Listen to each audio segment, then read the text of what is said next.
मेरी बहनें, आप लोगों से कह रहा हूं कि मन की अगर आप हर बात मानते हैं तो इस मन को यो भी कहना पड़ेगा कि देख, तूने कहा कि आज लड्डू बनाना तो हमने लड्डू बना लिया, तूने कहा कि आज पूरी बनाना हमने पूरी बना ली, तूने कहा कि आज छाछ बनाना तो छाछ की रबड़ी बना ली। अब आज मैं कह रहा हूं कि गांव में कथा हो रही है, हर बात तेरी मानी ना, कथा में भी तेरे को चलना पड़ेगा। और अगर आपने मन को कहा तो एक कथा में आने में भी देर।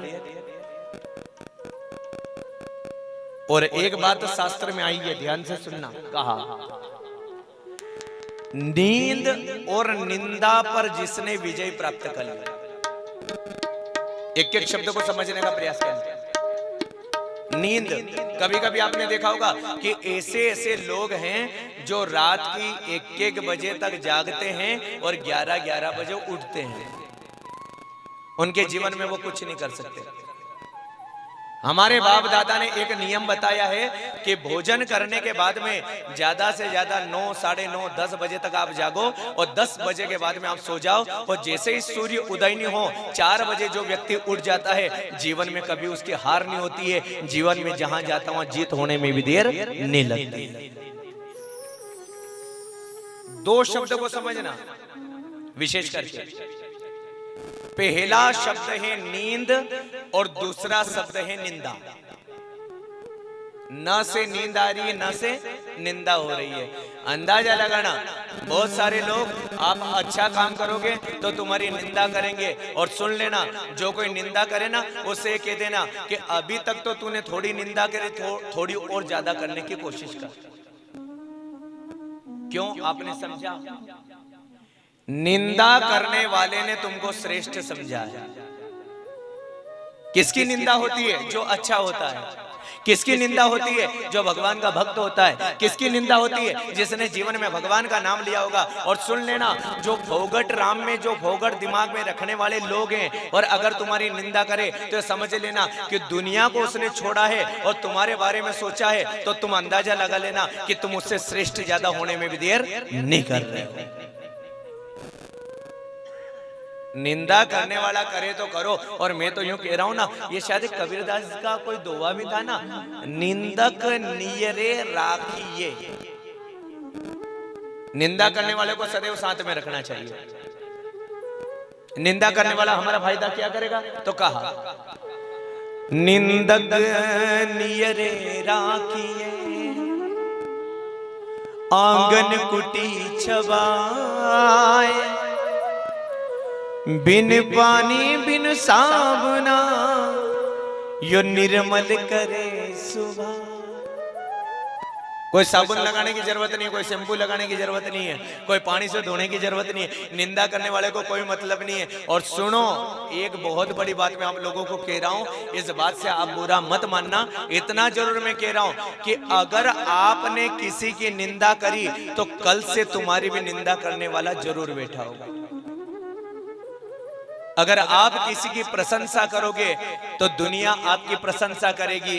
तुमने किसी की निंदा करी तो दुनिया तुम्हारी निंदा करेगी। तुमने किसी की भलाई करी तो दुनिया तुम्हारी भलाई करेगी। तुमने किसी को दुख नहीं दिया तो दुनिया तुमको दुख नहीं देगी। और तुमने जीवन भर, यहां तक लोग ऐसे ऐसे लोग हैं कि जीते जी भी दुख देते और मरने के बाद भी अपना नाम अजर अमर बनाकर जाओ। और ये रामचरितमानस की बड़ी सुंदर एक दोहा आता है, राम जी को अगर जानना है तो रामायण को पढ़ना स्वीकार करो। ये भगवान जी ने एक बात कही, कहा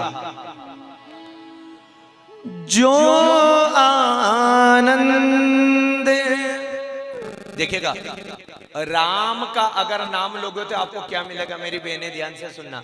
लोग कहते हैं कि मुझे आराम नहीं मिले, मेरे को दुख आता है, मेरे जीवन में चिंता बढ़ती रहती है, मेरे जीवन में कभी सुख नहीं आया। तो सुन लेना, मैं आप लोगों को मैं बताना चाहता हूं, राम राम राम अगर बोलते रहोगे तो भगवान राम भी तुम्हारे आगे आएगा। और आ का शब्द मिला तो समझ लेना कि तुम्हारे जीवन में आराम आने में भी देर।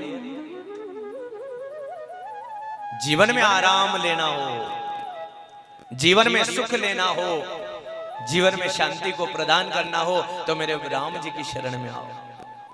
क्योंकि राम जी का एक नाम है, कहा जो आनंद सिंधु सुखरा, आनंद को प्रदान करने वाला। जिधर जाओ राम राम का जो गुणगान करे उसके जीवन में कभी दुख नहीं आता है, उसके जीवन में सुख आता है। और आगे कहा सो सुखी दाम राम असनाम। सुनना, एक एक चौपाई को आप लोग ध्यान से सुनना। राम जी का नाम अगर लोगे तो आपके जीवन में सुख मिलने में भी देर नहीं मिलेगी। जीवन में आज का आदमी सुख मांगता है, पर सुख कहाँ है? तो मेरी बहनें आपको मैं बता देता हूं कि अगर आपको सुख की तलाश है तो किसी को दुख मत दो, और अगर तुमने किसी को दुख नहीं दिया तो तुम्हारे घर पे भी सुख आने में देर, जीवन में आनंद आएगा। हम किसी को दुख दें और कहें कि मेरे घर पे सुख आए, नहीं।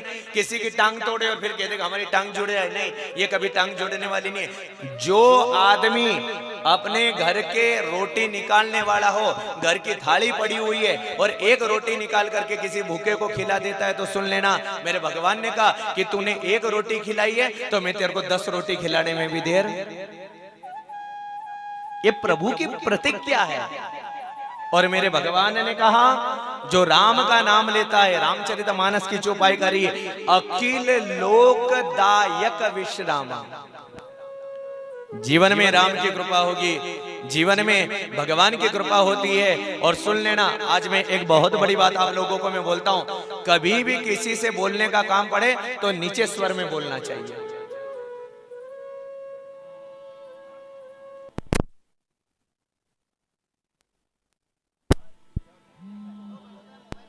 बोलो महाकाल राजा की जय। शिव नमः पार्वती पते, हर हर महादेव हर। सुनना, मेरे भगवान जी ने कहा कि जीवन में कभी भी बोलने का काम पड़े ऊंची आवाज में नहीं बोलना चाहिए।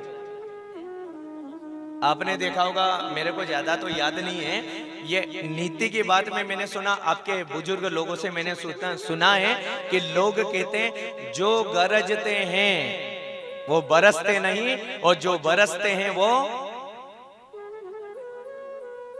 बहुत सारे लोग तो यूं ही गाली गुप्ता करे और वहां जाके 3-4 लपड़ मार दो तो बेचारा सोने में भी देर नहीं करे। क्यों बोले इतना जोर से?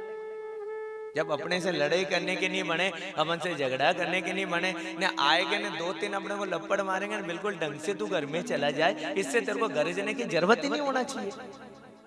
मेरे भोलेनाथ भगवान ने कहा सुनना, एक नीति में बात आई, ऊंची आवाज में वो चिल्लाते हैं जिनको झूठ बोलना याद है। जो झूठ का माहिर होता है वो सभा के अंदर जोर जोर से चिल्लाने में भी देर नहीं करता है। नीति की बात आई है, ऊंची आवाज में वो चिल्लाते हैं जिनको झूठ बोलना याद है।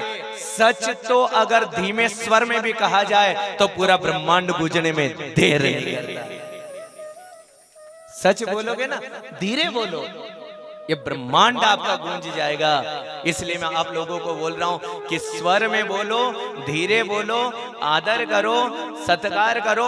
और एक बात मैं ये भी कह रहा हूं कि अगर भगवान आपको ऊंची जगह दे दे, सुन लेना, आज अपने पास में रुपया नहीं था, आज अपने पास में पैसा नहीं था, भगवान ने हमको हजारों बीघा जमीन दे दी, बड़ा बड़ा बंगला दे दिया, खूब ऐश, भगवान के आराम की कृपा हो गई।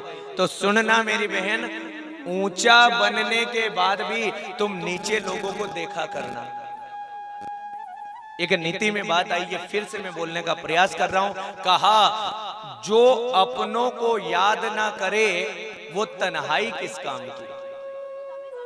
हमारा भाई हो, हम बड़े बन गए, करोड़पति बन गए, शिव पुराण में आया है, जो अपनों को याद न करे वो तन्हाई किस काम की। बिगड़े रिश्ते ना बने तो वो खुदाई किस काम की। बेशक अपनी मंजिल तक जाना है सबको, पर जहां से अपने ना दिखे वो ऊंचाई किस काम की।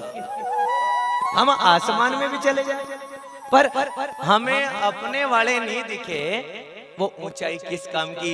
इसलिए मैं बता रहा हूं कि बैठो ऐसी जगह जहां आनंद हो, बैठो ऐसी जगह जहां भगवान की कृपा हो, बैठो ऐसी जगह जहां पर प्रेम मिले। और जहां पर प्रेम मिले ना, मेरे राम जी ने कहा है, मेरे कान्हा जी ने कहा कि दुर्योधन को मेवो त्याग्यो साख विदुर घर खाए।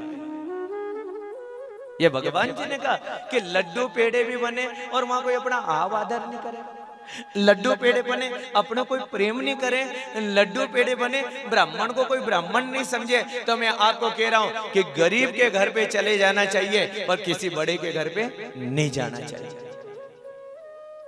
ये हमारा घर हमारा मन है और किसी किसी व्यक्ति को परमात्मा ये दया देता है कि धन तो मिलता है पर उन्होंने धन होने के बाद भी साधारण जीवन जिया, ये समझ लेना भगवान की कृपा है। नहीं तो साहब कौन बैठेगा किसके पास में? अरे ऐसी कथा हम इससे बड़ी कथा करवाएंगे पर नहीं आता है। पर अंदाजा लगाओ कि जो सुख में तुम्हारे साथ में बैठे, दुख में तुम्हारे साथ में बैठे, ये